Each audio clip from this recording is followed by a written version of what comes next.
This is the Metacognition FRQ assignment by John Michael King, Taylor Moeller, and Sarah Quinlivan from period 1. So the first thing we did when we got our FRQ was to figure out the rhetorical situation, and we found that this really helped us further our writing, even helped us develop our thesis, and then we always had something to refer back to when we were writing our body paragraphs. So we just did the exigence, the audience, message, purpose, and context. So basically the main idea of our FRQ was a descendant of slaves was writing a letter to Thomas Jefferson kind of about the slaves' lives and how hypocritical the Constitution and the Declaration of Independence can be, and how people have different opportunities, and it is up to the more fortunate to help those in situations below them. So this was our thesis. It says, despite the ratification of the Bill of Rights calling for life, liberty, and the pursuit of happiness for all men, slavery was still instituted into American society. In his letter to Thomas Jefferson, Benjamin Banneker uses biblical references, the comparison of British colonial rule to slavery, and the exploitation of the hypocrisy in our nation's ideals in order to argue against slavery. So, the first sentence is a part of the thesis, but it gives some context that would otherwise not be known if we didn't include it. So we split our thesis up into 2 sentences, and we found that it was so important for him to write this in 1791 because that was the actual year that the Bill of Rights was ratified, and so we kind of thought that was exigence. His purpose of writing it then was because the Bill of Rights had just been ratified. And then we put the biblical references first in our thesis because we felt that it was a good starting point. It wasn't our best claim, but it was a strong claim, so we put it first. And then we put our weakest claim in the middle, which was the comparison of British colonial rule to slavery.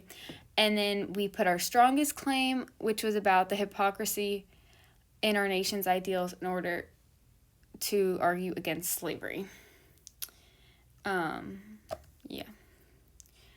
So the claim for body 1 was that Banneker established an abundance of ethos through his use of biblical references and allusions, and his knowledge of biblical characters, situations, and the concept of heaven is very impressive.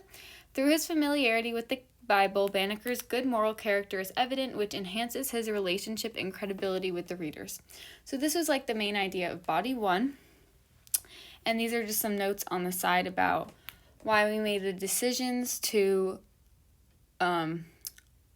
order this main idea sentence the way we did, and use keywords such as throughout, because he didn't just mention biblical things once or twice, but many times throughout the entire letter. And we felt that it was a good starting place because it established ethos right away with the audience and Banneker, so we felt that was an important aspect to right off the bat establish that, which was another reason why we put this first. And then this was the first piece of evidence for the body paragraph 1. And as you can see, it has many words such as mercifully, blessing, and heaven, which all fall under biblical terms. And then this was our more broad evidence for this body paragraph, which is why we put it first, starting pretty broad. And then as we went on, we got more specific in the biblical parts. And then this was a commentary on evidence 1, and it's basically just saying how he had an impressive knowledge of the Bible and kind of faith-based ideas, and how it was impressive that he came from slaves, and all of his ancestors were slaves, so they held on to this faith even in the worst of times, which we thought was very impressive and noteworthy. And then he kind of has a call to action saying that if you're fortunate, you need to kind of help those who aren't as fortunate as you, and so he kind of had that call to action to encourage people to do that. And then this was the second piece of evidence for body paragraph 1. this got a little bit more specific based on the first piece of evidence, but it is still pretty broad in the context of biblical terms. And this really didn't have many biblical terms as the last one did, but the idea of God impartially granting people rights and privileges, and like he sees everyone as equal. This was kind of the religious aspect, I guess, of this evidence. And then here's just more like how God's impartial, but human error causes humans to not be treated equally. So Banneker emphasizes how like it's not God who's discriminatory. God sees everyone the same. It's people, and humans are the ones who see people as less. And then this was the third piece of evidence for this body paragraph. And we found that this one was important because it specifically mentions Job. And Job's story in the Bible is all about his trials and tribulations. He had a miserable life, but it's just showing how he still had faith in God. And we thought that was very important, especially when reflecting upon slaves, because they had a life similar to Job with all of the misfortunes, and they still kept their faith and passed it down to generations. So that's what the commentary for this evidence kind of says, is like Job's life is just almost parallel to the slave's life on how much hardship was faced, so it is very important that Banneker added this story of Job's life into his letter to Thomas Jefferson. So then our claim for body paragraph number 2 was that when arguing against slavery in his letter, Banneker compares slavery to British colonial rule in order to give Thomas Jefferson and other government leaders something to relate to and understand to get his message across. So we thought that by comparing slavery to British colonial rule, it would give the audience something to understand.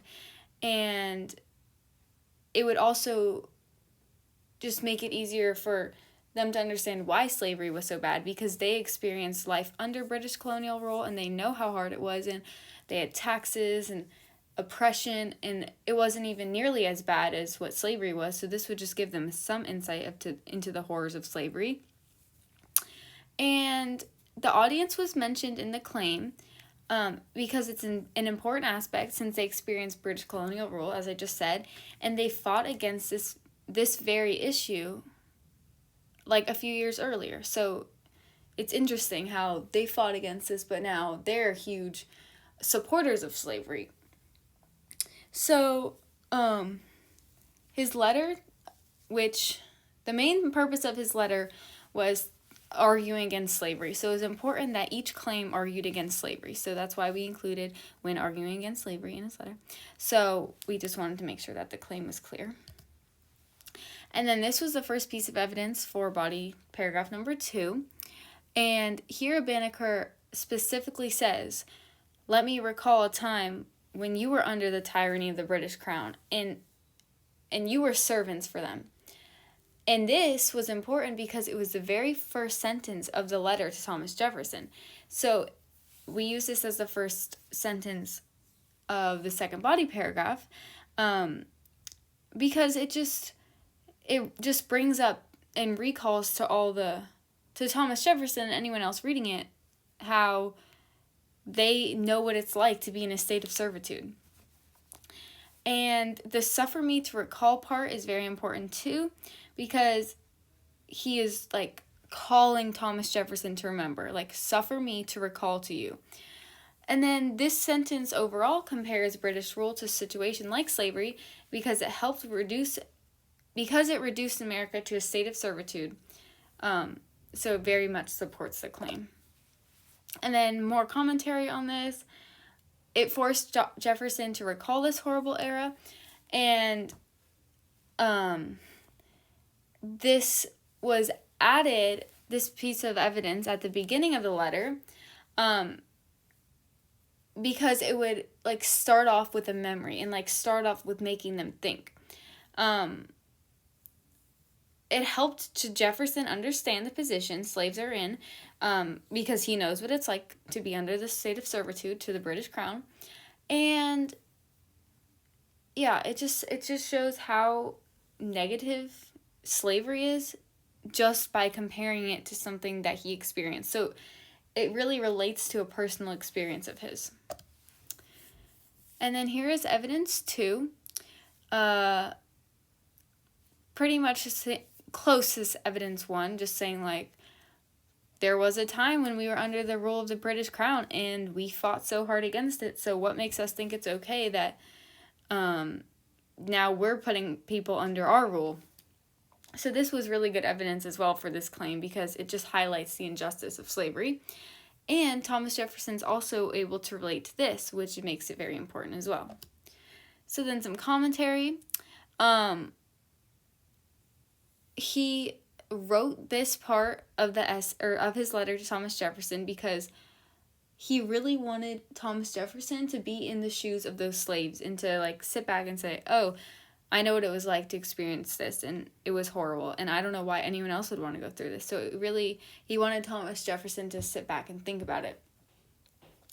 And then, just by comparing the British Crown under a state of servitude to them to being a slave is just a strong argument, and one that appealed to Thomas Jefferson. And then our claim for body paragraph number 3 says, while he is strengthening his argument against slavery, Banneker references the ideals that Americans hold and use them to show the hypocrisy of their actions against African Americans and how they do not follow these ideals when it comes to them. So we decided that this was the strongest claim of the passage, and we put it at the end just like to close out very strong. And we felt like this was the strongest claim because it gives the strongest argument of why slavery was wrong, as shown by American ideals.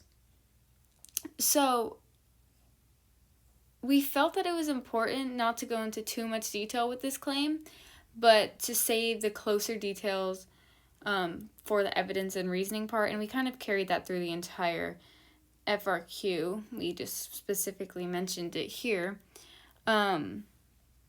So the first piece of evidence is from the Declaration of Independence. We hold these truths to be self-evident, that all men are created equal. So this has been a part of America for hundreds of years, and it's saying that all men are created equal, but this line's a little bit hypocritical because we know that not all men are treated equally in the United States. And at this time, they were certainly not applied to African Americans, so we felt that this really started off the evidence portion very strong for this body paragraph. And then for commentary, we just felt that it was very easy to explain. Like, it's very easy to explain that all men are created equally. So we just kind of explained that more in the commentary. And that it is very hypocritical. Like, the government does not treat all people equally. In this case, it was African Americans, but it can be women, transgender, people of the LGBTQ community who are not treated equally by the government. And then for the second piece of evidence, we used this from Banneker. And we felt that this was important because it again mentions and emphasizes how humans need to be equal. But he also says how impartial the rights and privileges are.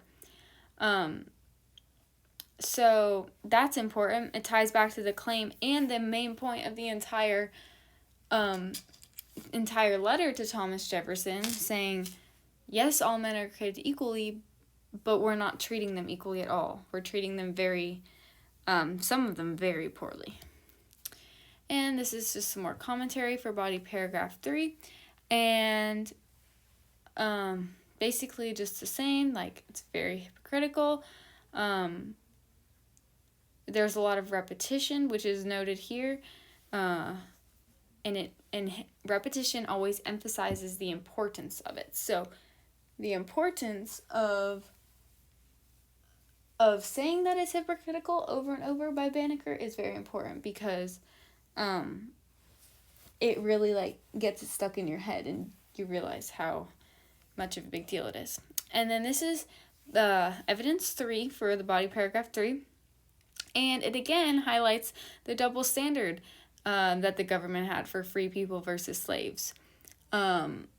Even when laws were passed to protect the rights of African Americans as citizens, did not follow them. You had like Jim Crow laws and black codes and every type of segregation that was just a double standard. They said everyone could have free education, but the black schools would get the hand-me-downs from white schools. So yeah, this really just ties out the entire essay, this piece of the double standards. And then just talking a little bit about it, the evidence highlights the double standards, and we emphasize the rights that the slave owners had in dictating what their slaves could do on a daily basis. And this was an important thing. There was nowhere in the Constitution that made it legal to own slaves, but they still believed it was their right. So,